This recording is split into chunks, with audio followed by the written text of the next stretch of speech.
Olá você, telespectador, olá você, telespectador daqui da Cultura Litoral. A partir de agora você acompanha a edição desta quinta-feira do Opinião 2.0. Vão comentar, analisar as notícias com você o médico Benjamin Rodrigues Lopes, a advogada e professora universitária Patrícia Gores. E a gente vai começar conversando sobre um acidente doméstico, que a gente precisa se orientar sobre ele, é importante para todos nós, com um menino de 14 anos, filho do ex-jogador de futebol do Santos, atual treinador do São Caetano, Axel. Foi com álcool em gel, num rechô, para preparar alimentação, aquele que fica com o fogo por baixo. Houve a explosão da chama com o álcool em gel. Ele teve queimaduras graves no dia 13 e morreu 9 dias depois, ontem. É importante a gente se resguardar, tomar assim, precauções, cuidados em relação a esse tipo de acidente, não é, Benjamin? Boa tarde. Boa tarde a todos. A gente quando conversa sobre álcool, a gente tem que lembrar que o álcool é um material extremamente combustível, inflamável. Eu tenho aqui um professor de química ao meu lado que me corrigirá. E a gente sempre disse que estava sendo retirado o álcool na forma líquida porque ele era mais perigoso. O álcool gel seria uma opção mais segura. Mas o manuseio deste álcool perto do fogo é uma tentativa à desgraça. A gente no nosso dia a dia, não sei se é o caso do Axel, da família dele, que a gente tem que se solidarizar, dar os sentimentos, a gente no dia a dia da nossa casa, a gente tem verdadeiras bombas relógios dentro de casa. Eu, enquanto médico plantonista de emergência, já vi muitas delas. É aquele hábito perverso que a gente tem de colocar produtos químicos de limpeza, de higiene, em garrafas de refrigerante velhas, reutilizáveis. Isso é extremamente perigoso, crianças bebem. O álcool gel perto do fogo é um material extremamente combustível. E a gente escuta essas histórias sempre, perto de churrasqueiras, na hora de fazer o churrasco do final de semana, ou quando vai manipular em pequenos ambientes domésticos com risco. Então é um risco. O filho dele não era tão criança assim. A idade desses acidentes é de crianças menores. Mas qualquer material inflamável tem que ter extremos cuidados. Isso vale inclusive para o nosso celular, em que a gente tem o hábito de falar com ele conectado na tomada. Não é um hábito prudente disso. Em casa eu sou conhecido como neurótico da segurança. E eu sou extremamente detalhista e acho que a gente tem que manter esse hábito. Mesmo o álcool gel com o bico, às vezes fica uma pelotinha de álcool em gel obstruindo o bico e a gente força, pode ir no olho, vai ter que passar água, tomar cuidado com o álcool gel no olho. Eu já vi no WhatsApp um vídeo de uma pessoa brincando, alguém acaba de passar álcool em gel nas mãos, a pessoa acende um isqueiro e põe fogo na mão da pessoa logo depois. Assim como hoje um engenheiro no Jornal da Jovem Pan, ele fez um alerta, o Silvio Weissmann, da refinaria daqui de Cubatão, quando a panela, o alimento começa a pegar fogo, é desligar o fogo e não jogar água em cima, porque a água pode voltar e queimar a pessoa. Então é desligar o fogo do fogão e esperar o fogo baixar. São cuidados assim que são importantes, não é, Patrícia? Com certeza, né? E apesar da idade do menino, né, de 14 anos, já é razoavelmente grande, né? Como o próprio Dr. Benjamin falou, é bastante comum com crianças menores. A própria composição do álcool gel já também dificulta na hora de retirar, né? Então, se está pegando fogo, o próprio espessante do álcool gel, ele já fica mais difícil para essa retirada, né? Agora, com o advento da própria pandemia, o uso de álcool gel 70 de forma indiscriminada também pode ter agravado isso, né? A gente tem notícias de acidentes cada vez mais frequentes por conta do uso do álcool 70, né? Uma verdadeira tragédia, Paulo, e infelizmente bastante comum, né? Então, mais uma vez, vou reforçar aqui o que o Dr. Benjamin anteriormente já reforçou. Álcool e fogo, muita e muita cautela, porque a probabilidade de ocorrer um acidente fatal é enorme. Acidente doméstico com fogo, para o acidente comercial em escala maior, com fogo também. Num resort no interior de São Paulo, em Cesário Lange, ontem, durante um show, muito parecido com o que aconteceu na Boate Kiss, não tem com as mesmas consequências, porque era um espaço muito mais aberto e com o pé direito muito mais alto. Mas durante um show houve uso de pirotecnia, como foi na boate, que teve 242 mortos e tem 4 pessoas condenadas apenas entre 18 e 22 anos de prisão. Foi em 2013, o julgamento foi em dezembro, né, por júri popular. Mas em Cesário Lange, 20 pessoas feridas, sendo que 7 em estado grave pelo incêndio. Você vê que o filho do Axel ficou 9 dias hospitalizado pelas queimaduras para morrer depois.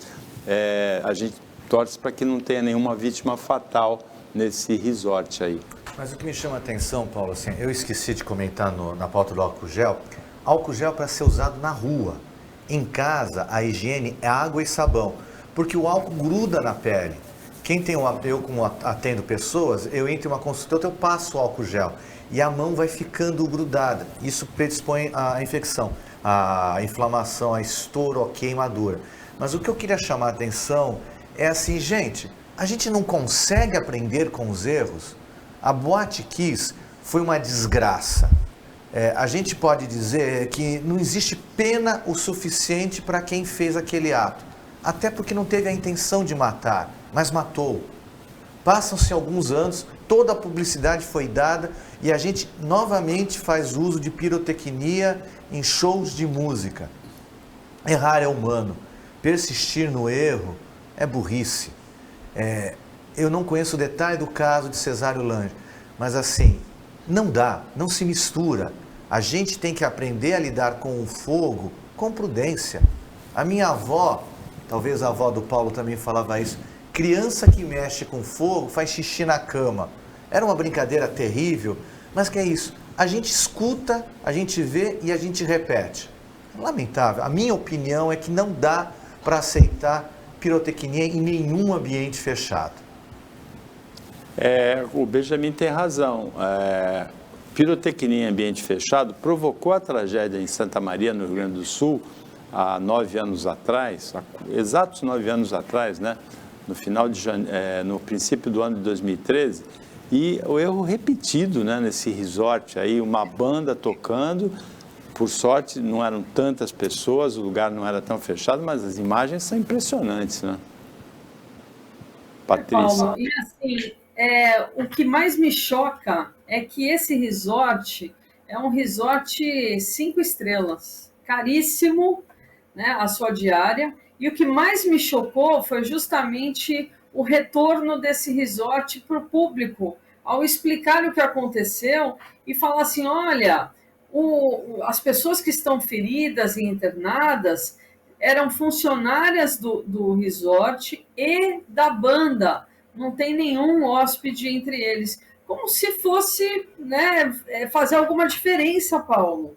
Vidas, pouco importa qual é ali a posição, se é hóspede, se é funcionário da banda, se é funcionário do resort, né? Esse resort a gente precisa dar um nome, é o Mavisa, que é um dos mais procurados, ainda mais agora no carnaval, caríssima diária, e que dá esse tipo de retorno, né? Então, como se vidas de funcionários da banda fossem menores do que a vida dos hóspedes. E burrice, não tem outra palavra para dar para isso, né? Burrice, fazer um show de pirotecnia, mais uma vez dentro de local fechado. Aliás, Paulo, eu acho que tem que estar com dias contados, né? A gente tem repensado muito sobre essa questão dos fogos de artifício, principalmente aqueles com barulho, que são tão danosos para crianças especiais, idosos, doentes e pets. A gente precisa repensar,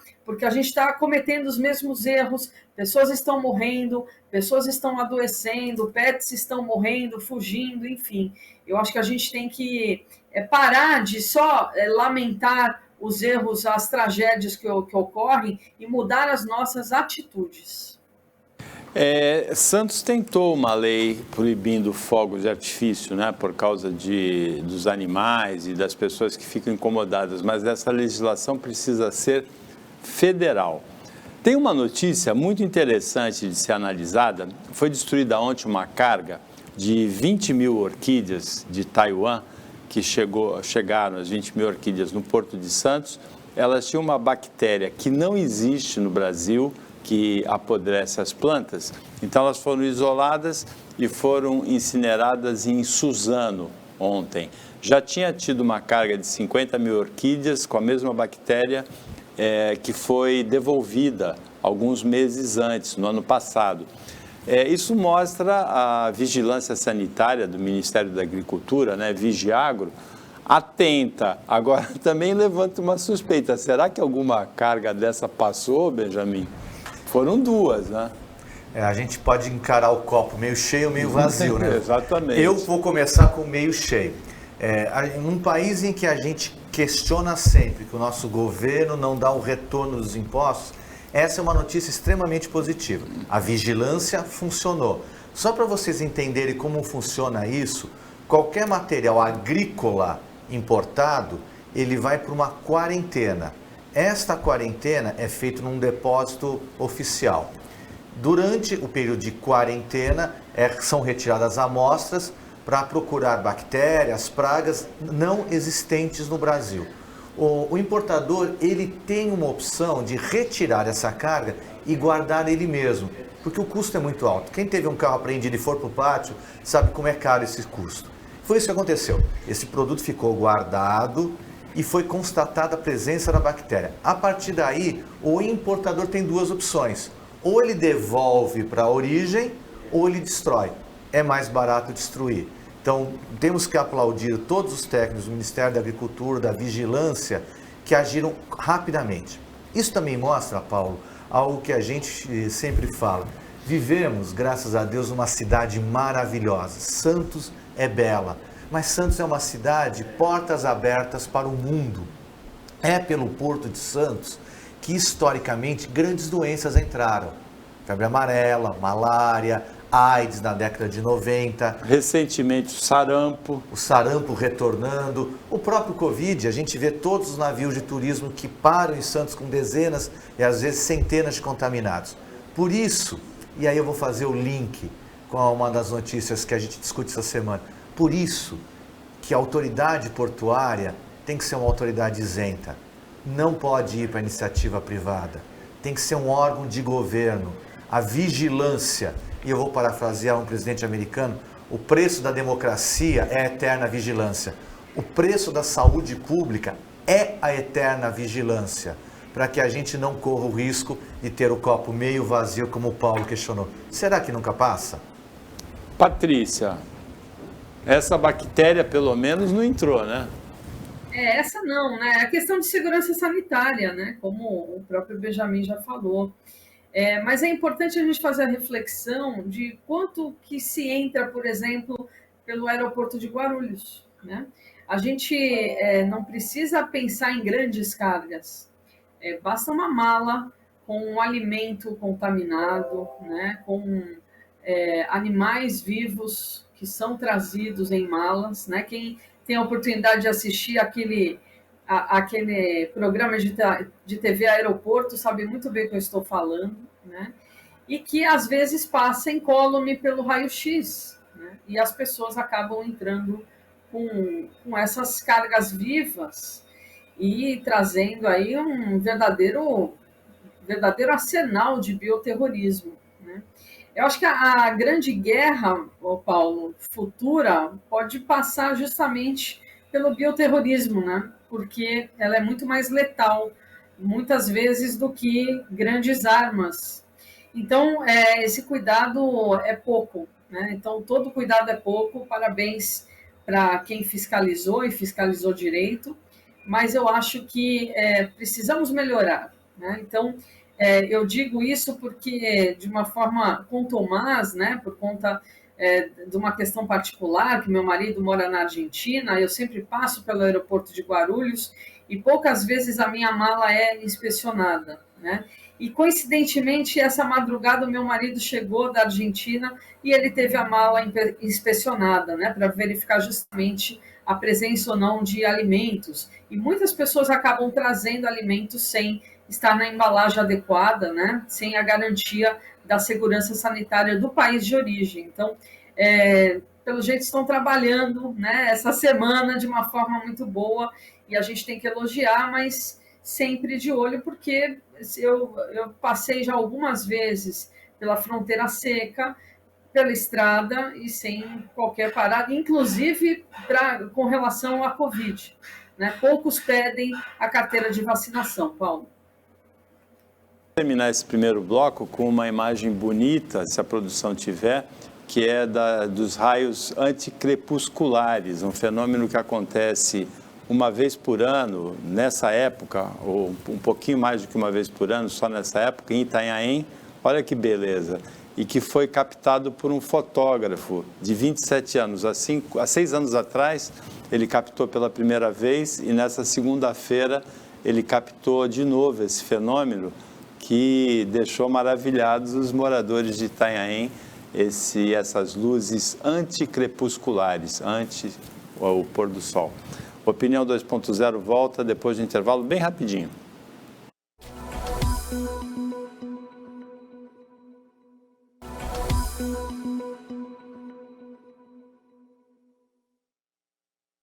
Voltando com a Opinião 2.0, nesta quarta-feira, quem analisa as notícias com você é o médico Benjamin Rodrigues Lopes e a advogada Patrícia Gores. Tem uma notícia que é rara das pessoas serem surpreendidas, mas é muito mais comum do que a gente imagina. 2 policiais militares de São Vicente foram presos pelo seguinte: eles, há um tempo atrás, eles se passaram por policiais civis no final do ano passado e achacaram, chantagearam um traficante. No começo um pouquinho depois, ainda no final do ano passado, policiais civis foram prender esse traficante. E aí ele falou: não, mas eu já paguei. Ele, como que é isso? Outra vez vocês vêm aqui de novo e tal?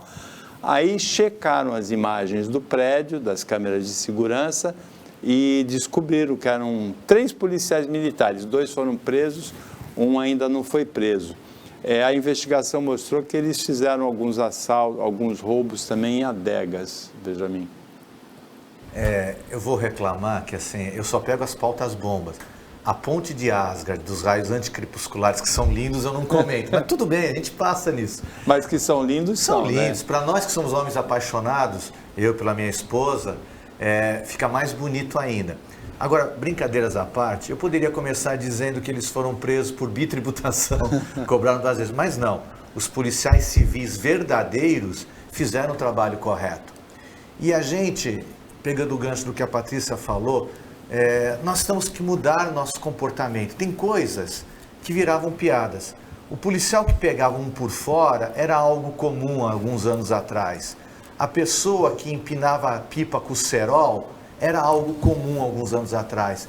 Quem soltava um balão era algo comum alguns anos atrás. Eu juntei tudo isso no mesmo caldo para dizer que recentemente caiu um balão em cima de um avião no aeroporto. Ele estava lá parado. Em Cumbica, um balão enorme, né? Você imagina o que poderia ter acontecido lá.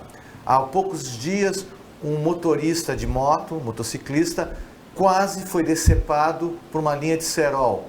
A Guarda Civil de Santos agiu rapidamente e o salvou.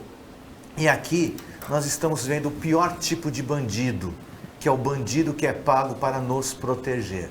Um policial que muda de lado é um bandido muito pior do que o bandido a quem ele achacou. Parabéns à Polícia Civil que fez o trabalho de investigação.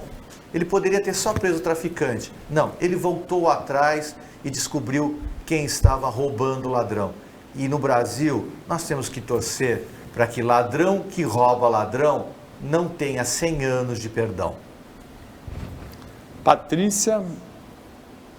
Então, é lamentável, né, que a gente tenha que falar, noticiar esse tipo de situação que ocorreu, né, porque O policial que entra na academia de polícia, né, e no caso deles, na academia da Polícia Militar, eles entram com a esperança de fazer justiça, né, de ajudar o sistema da justiça, né, prendendo os ladrões, prendendo os bandidos, enfim, as pessoas que não andam na lei, né, e se corrompem.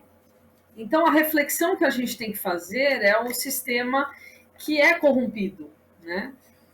Mas é porque eles ganham de forma errada, a academia acaba desvirtuando isso e o próprio salário não é digno. Nada, absolutamente nada justifica a falta de caráter, né? Absolutamente.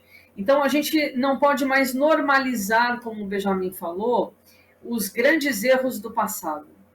Dizer que é o jeitinho brasileiro, a gente não pode ter orgulho mais disso, né? Isso fez parte do passado e hoje a gente está numa outra fase, numa fase melhorada, de que a gente tem que se indignar com esse tipo de atitude, né? Então, a corrupção é uma delas. E eu repito sempre aquilo que eu falo na rádio, Paulo, o que a gente fala na rádio há anos, né?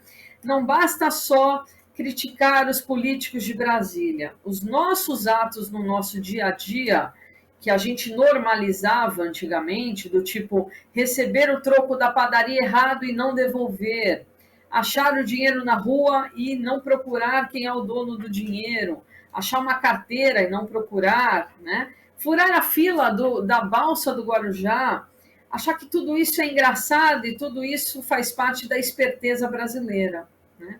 A gente não pode mais normalizar que policiais que deveriam estar do lado da lei façam esse tipo de cobrança, façam esse tipo de corrupção. Que bom que foram presos, espero que o terceiro seja preso também e que sirva de exemplo para que os próximos que passem na cabeça, que façam essa possibilidade, que deixem de fazer, porque a janela de oportunidade da mudança, nossa, já aconteceu e a gente precisa efetivamente deixar esses maus hábitos para trás. Esse episódio envolveu policiais militares que se passaram por policiais civis e policiais civis que descobriram a ação deles. Uma outra polícia, a Polícia Federal, porque a Polícia Civil e a Polícia Militar são estaduais, realizou uma operação ontem numa investigação sobre a compra de respiradores com superfaturamento pelo governo de São Paulo, pelo governo Dória. Benjamin?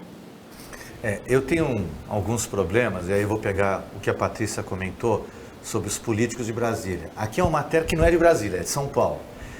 Nós estamos vivendo um momento tenso, pandemia. Na pandemia, as coisas ficaram extremamente desorganizadas. Se vocês lembrarem, há 2 anos atrás, e eu não quero justificar o fato, mas eu quero explicar o contexto. Há 2 anos atrás, nós tínhamos a iminência de não ter respiradores. Muitos governadores foram tentar comprar e pagaram preços muito maiores, porque o risco da morte era muito grande.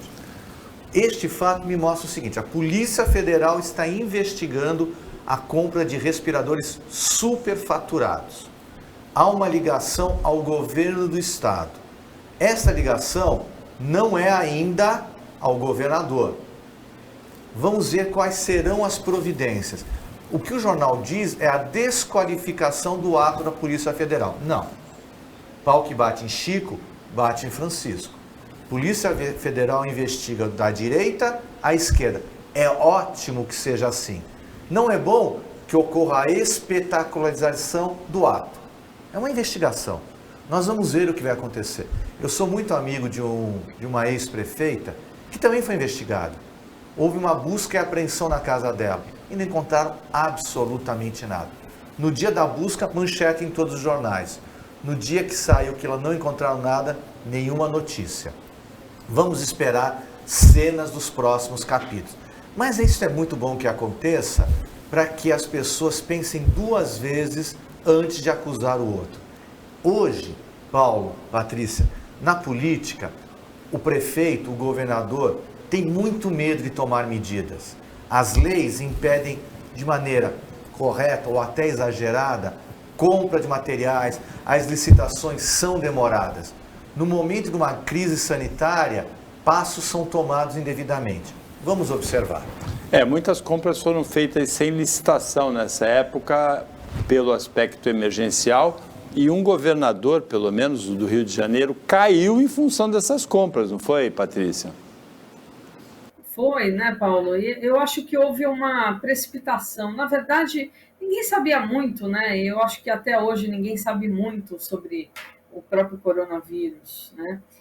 A gente está aprendendo com a doença. E na época, a pressão política era gigantesca para que se comprasse insumos, fosse atrás de vacinas, enfim, e respiradores. Pessoas estavam morrendo nos hospitais, né? A própria questão da não licitação era a única viável, né? Não dá para ter licitação em um momento como esse, de emergência, né? Não dá tempo. Mas é importante dizer, né? Eu acho que essa reflexão que o próprio Benjamin fez, né? Que a Polícia Federal ela tem que investigar esquerda, direita, centro, né? Em todos os níveis, né? Não só federal, mas também em todos os âmbitos, né? As polícias precisam investigar e sem esse caráter político, né? Como se somente esquerda ou direita fizesse. Acho que todos fazem corrupção nesse país, né? Infelizmente. É importante destacar que da notícia, né? A Polícia Federal já verificou que são 63 milhões de reais desviados, né? Que foram superfaturados. A compra foi num montante muito maior, né? Mais de 567 milhões de reais. Isso precisa ser visto, é dinheiro público, é dinheiro que sai dos nossos impostos, que a gente paga, né? E que, se tiver que responder, vai ter que ser dessa forma, sendo Dória presidenciável ou não, né? Então, é importante notícia do dia, importante reflexão, mais uma vez, né? A gente tem esse ano o poder do voto. Vamos votar olhando sempre o histórico dos nossos candidatos, né? Para que justamente a gente possa fazer um país melhor, Paulo. Agora, é curioso, Patrícia, que no mesmo dia em que a Polícia Federal realiza essa operação de investigação contra um presidenciável, o governador de São Paulo, o Tribunal Federal de Recursos, o Tribunal Regional, Federal Regional, lá do Nordeste, tenha anulado por unanimidade uma operação da Polícia Federal feita em dezembro, de busca e apreensão, contra os ex-governadores irmãos Cid e Ciro Gomes, sendo que o Ciro Gomes também é presidenciável, né? A operação foi anulada pelo Tribunal Federal. Específica, tinha uma série de erros processuais, né? E um erro não pode justificar o outro, né? É importante a gente falar e relembrar, por exemplo, o caso Moro, né? No caso Moro, houve corrupção? O Lula é inocente? Claro que não, não é inocente, foi devolvido dinheiro, né? O dinheiro existiu, houve desvio, mas o processo ele tem que correr de acordo com a lei. E se houve erros, claro que a anulação tem que ser feita, né? Como esse caso do Ciro Gomes e do Cid Gomes, né? Houve alguns erros processuais, erros de conduta, inclusive com relação à colheita de provas, e, obviamente, o tribunal ele está aí para isso, né? Para verificar de forma imparcial e anular quando necessário. Foi o que aconteceu no caso Lula. Isso não quer dizer que as pessoas sejam inocentes, mas que nada justifica, né, a colheita de provas de forma irregular. Agora, a decisão de anulação dessa operação da Polícia Federal, ela dá a entender que houve uso político da Polícia Federal, porque ela fala que a operação foi extemporânea, muito tempo depois dos fatos que aconteceram entre 2010 e 2013 e na véspera de um ano eleitoral, porque foi em dezembro que aconteceu isso, né? Você sabe que eu tenho uma dificuldade enorme, porque eu sou cercado de pessoas muito ilustres. Eu tenho um engenheiro, comunicador, tenho uma advogada, eu sou um ginecologista, mas eu preciso chamar a atenção... Também ilustre, né? Uma profissão muito digna. Mas dentro dos assuntos pautados, eu preciso meter minha colher torta numa coisa, preciso corrigir só a nobre colega Patrícia. O Lula é inocente, ele não foi condenado. Todos são inocentes até que sejam condenados. O processo foi anulado. O dinheiro que foi devolvido não foi do Lula, foram de pessoas que estavam no governo do Lula. Então a gente não pode induzir que foi o Lula que teve que devolver dinheiro. Ponto. Segunda coisa, eu quero lembrar que nós tivemos um ministro da Justiça que era um juiz, que teve seus atos questionados e que hoje é candidato à presidência. Um belo dia, numa reunião do governo do presidente atual, ele sai, ele rompe com o presidente. E um dos motivos da ruptura dele é que havia ingerência por parte do presidente na Polícia Federal. Não sou eu que estou dizendo, foi o Sérgio Moro que disse. E agora nós estamos vendo pipocar, neste ano eleitoral, diversas ações da Polícia Federal. A minha pergunta, e eu deixo para o telespectador pensar, é assim, existe ingerência na Polícia Federal? O caso do Queiroz está sendo investigado corretamente? As rachadinhas estão sendo investigadas? Quem matou Marielle? Quem mandou matar Marielle? O ato contra o Ciro Gomes teve conotação política? Os desembargadores disseram que não foi um processo bem correto. Do Dória, ele vai ter que se explicar. Há alguma relação ou não? Este é um ano muito complicado. E eu tenho certeza que aqui neste programa e nos outros, nós teremos notícias semelhantes muitas vezes. Cuidado. Quando a Patrícia usou a palavra inocente, Patrícia, você usou tecnicamente como não condenado ou como com provas, evidências de que tem acontecido o crime do Lula? Que essa é a minha opinião. Eu acho que tecnicamente o Lula é inocente. Agora, que ele seja inocente, que ele não tenha se envolvido nessa coisa toda, que ele não soubesse de nada, nisso eu não acredito. O Benjamin acredita. E você, Patrícia? Quando eu usei o termo, é óbvio que não foi no uso técnico, né?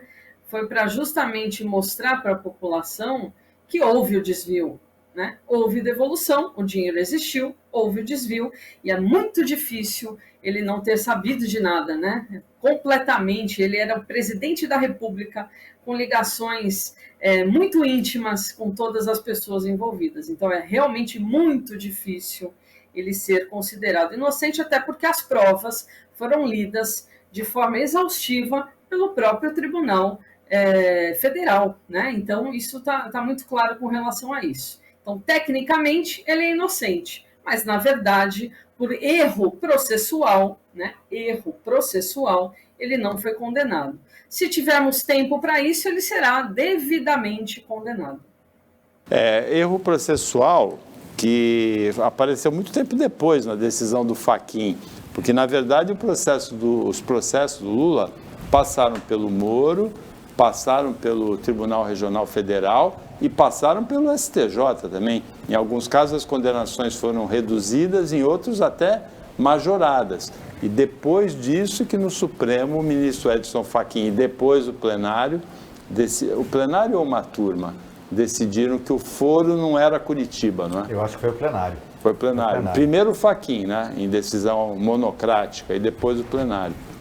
Eu sei que assim, eu não sei o que acontece no futuro, se ele será condenado ou não será condenado. Neste momento, o Lula não vai mais ser condenado porque já vai prescrever. Mas acho que uma coisa eu posso afirmar com toda a razão.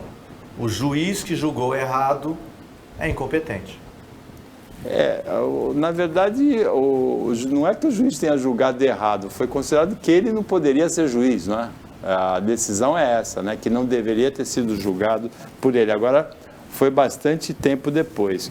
Agora, Patrícia, o mesmo Dória que teve essa operação da Polícia Federal, pela primeira vez, e o Benjamin daqui a pouco vai dizer que está sepultada a terceira via, porque ele quer me entristecer, mas eu não acredito nisso. Eu rezo todo dia para que tenha uma terceira via. Você acha que sepultou a terceira via o fato do Dória como candidato, pré-candidato, dizer que pode lá na frente não ser candidato à presidência? Eu acho que não sepultou, eu acho que até fortaleceu. Os números do Dória isolados, né, das últimas pesquisas, Dória, Moro e Tebet, acabam pulverizando, né? Então a terceira via tem que se unir contra a mesmice que a gente vai ter que enfrentar, né? A mesmice é direita e esquerda, Lula e Bolsonaro, né? Eu queria um país melhor para a gente, sinceramente, né? Eu não me contento com pouco, eu não me contento com olha, pode roubar, mas desde que faça, né?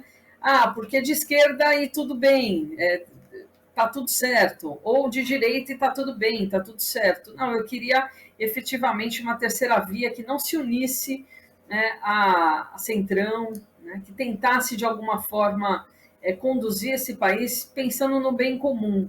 Então eu acho que a terceira via, eu acho que não enfraqueceu. Se efetivamente eles deixarem o egoísmo de lado, né? Eles possam se unir, Sérgio Moro, Tebet, Dória, ou qualquer outro nome de terceira via, que eu acho que a gente tem até melhores do que eles, para que eles possam efetivamente conduzir esse país, não pensando nas próximas eleições e nem num projeto de poder, quer seja de esquerda ou de direita, mas pensando no país de verdade, né? Um país que seja daquela canção, né, do país do futuro. A gente está sempre esperando e a gente nunca consegue alcançar isso, né, Paulo? Não pensando nas próximas eleições e sim nas próximas gerações, né, como faz um estadista. Agora, Benjamin, você viu que a Patrícia já animou nós, adeptos da terceira via? Você pode falar que sepultou que ninguém vai chorar. Eu estou aprendendo com o Paulo. O Paulo é um homem de números. A precisão dele numérica é perfeita. Eu começo a ser com as letras. Então, assim, eu acho que isso não enfraquece a terceira via. Ela já está tão fraca que não tem como tirar. Mas o que eu queria chamar a atenção, e assim, eu volto a dizer, eu sou um ginecologista, aprendiz de feiticeiro aqui na comunicação. Não estou aqui para fazer campanha nem de A nem de B. Mas eu quero chamar a atenção a dois fatores. Primeiro, eu tenho um sonho. I have a dream. Eu quero um país justo. Um país em que as pessoas tenham oportunidades de trabalho e de alimentação. Não é este país hoje. Em alguns momentos, nós já tivemos vislumbres deste país. Mas eu quero, e aí a minha cornetada na terceira via, eu quero um estadista que tenha a capacidade de abrir mãos de ideias, de convicções para o bem maior. Eu sou filiado a um partido há muitos anos e sempre houve uma polarização PT, PSDB. Neste momento acontece algo, Paulo, que se a gente, 20 anos atrás, quando o Paulo era quase adolescente, a gente falasse que PT e PSDB pudessem dar as mãos numa mesma chapa e concorrer juntos, era impensável. Está acontecendo isso. Lula e Alckmin, dois adversários, estão conversando contra o desgoverno atual. O que falta para a terceira via engrenar, e aí as rezas do Paulo não são suficientes para isso, é a capacidade de conversa. Política é a arte do possível. É você abrir mãos de problemas específicos para juntos atingirem um terceiro ponto em comum. Santos já experimentou isso. Davi Capistrano teve como secretário de Cultura o recentemente falecido e saudoso Edmundo Mesquita, para o bem dessa cidade naquele momento. A terceira via não engrena, graças a Deus, porque eles não conseguem conversar. Mas a terceira via, nunca subestime o poder da oração. A terceira via pode engrenar, ainda é muito cedo para a eleição. Opinião 2.0 volta depois do intervalo, bem rapidinho.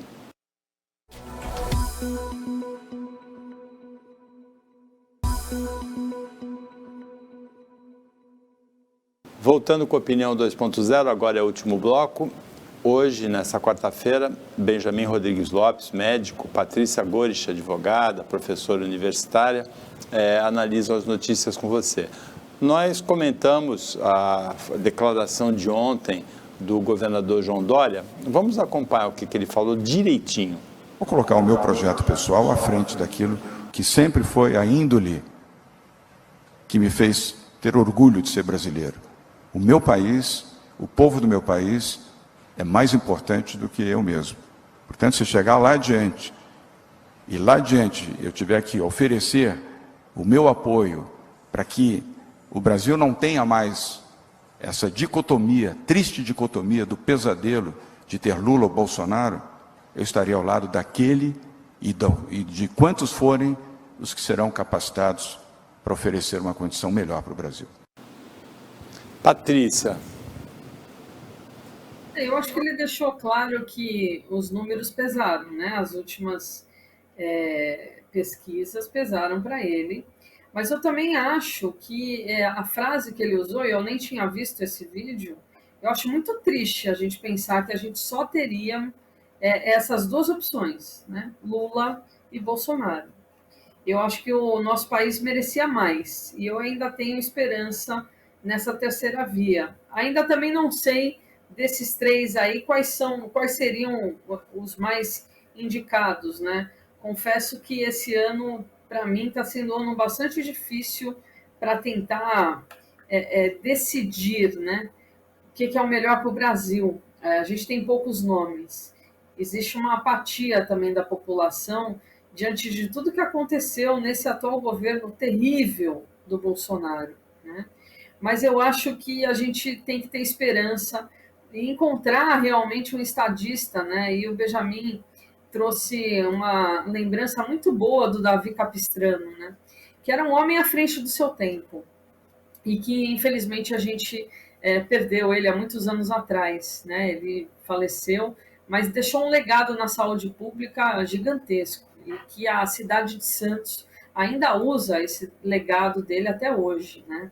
E a gente merecia um estadista como o Davi Capistrano, né, que pensava no próximo e que não pensava nas legendas na hora de chamar, por exemplo, as pessoas ligadas à cultura da cidade, mesmo que de outro partido, para que fizesse o melhor para a cidade, né? Então, era o próprio reconhecimento.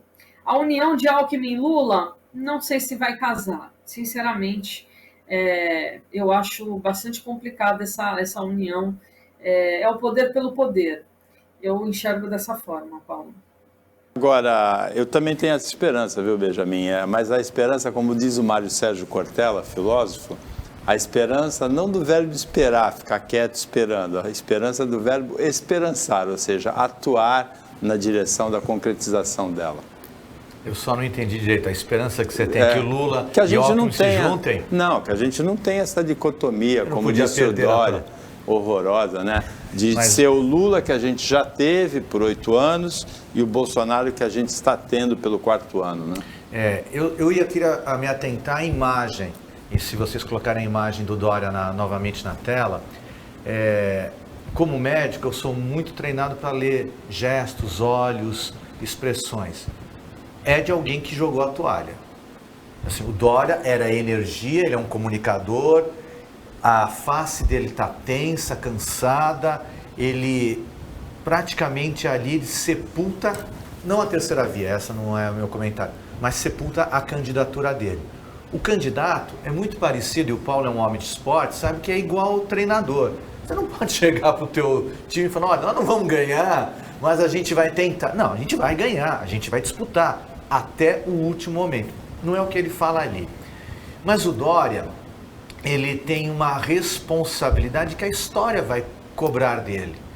Ele foi um candidato que aparece fulgurosamente, se elege prefeito, não termina o seu mandato, se elege governador e ele é responsável pelo Brasil do jeito que está hoje. A gente tem que lembrar que ele é o responsável pelo Bolsodória.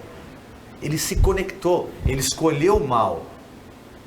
A que ponto ele tem a credibilidade? Talvez os números deles reflitam nisso. E olha, que ele tem um ativo que a gente sempre discute, muito a favor dele. Ele é o homem da vacina do Brasil. Nós, em algum momento, tivemos a vacina por uma decisão política do governador de estado. Nem isso ele conseguiu reverter. A situação dele é uma situação de quem está jogando a toalha à mesa. Eu tenho a impressão que é uma questão mais de momento, vamos esperar os desdobramentos, continuar acompanhando. Para encerrar a opinião de hoje, tem uma notícia que eu gostaria muito que a Patrícia comentasse. Foi uma notícia, uma pauta, inclusive, que veio para mim pelo Benjamin. O Conselho de Psicologia, Regional de Psicologia de Brasília, cassou a licença da psicóloga que já tinha sido advertida há 15 anos atrás, 2007, 2008, por prometer a cura gay. De acordo com a Constituição brasileira, você não pode considerar uma orientação sexual como doença. Então, não tem como oferecer a cura gay. É mais ou menos isso, não é, Patrícia? É isso, Paulo. E eu tive o desprazer de conhecer essa ex-psicóloga em Brasília, quando do intro que a gente fez, falando justamente sobre direitos LGBTI+. Eu acho que foi no governo Dilma.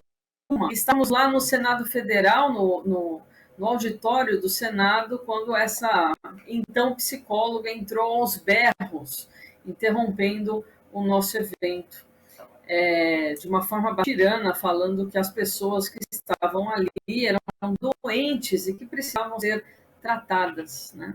Fizemos várias denúncias contra ela e o Conselho Federal de Psicologia sempre foi muito atuante, né? Quanto à temática LGBTI+, já nos primeiros congressos nacionais, né, e encontros nacionais que ocorriam em Brasília, só tivemos 2, um na era Lula, outro na era Dilma, depois não mais.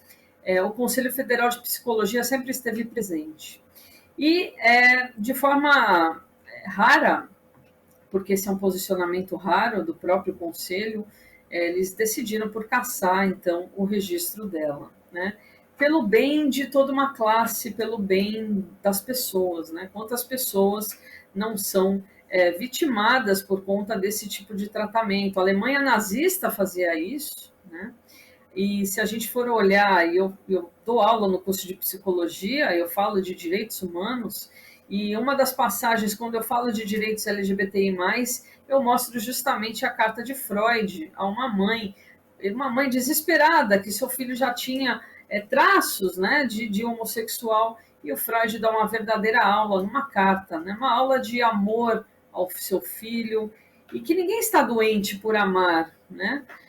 A gente precisa respeitar as pessoas como elas são. O mundo já está tão complicado, né?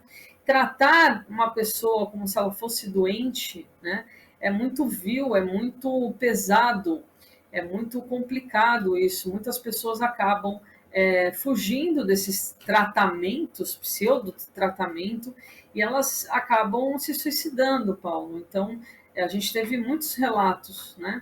Então, é uma vitória para a saúde mental dessas pessoas, é uma vitória para a própria classe dos psicólogos, porque enobrece, né?